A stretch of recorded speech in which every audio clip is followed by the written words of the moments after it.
Welcome to the CryptoBillies Unboxing Series kung saan today bubuksan natin ang UKIS wallet.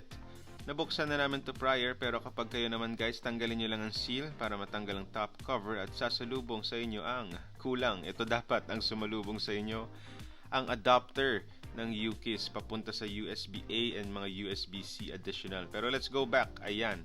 After the hub, ito ang UKIS manual setup guide. Ayan, getting started, information about the UKIS because it is a unique wallet guys. Wala itong seed phrase, wala rin itong charger, very minimalist wallet ho ito.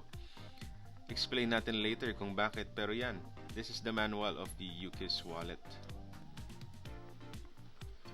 Up next is information about your device itself. So andito ang certificate of authenticity, how to verify, warranty, how to claim, about your wallet mismo, and it comes in 2 languages, so Mandarin siya sa likod. And that's information on the UKIS. So, tara, i-check na natin ang wallets. So, ito ang UKIS wallet. This is the A key or the authentication key.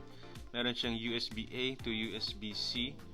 Ayan, that's the A key. And the other wallet naman na susunod natin titignan is the R key or recovery key.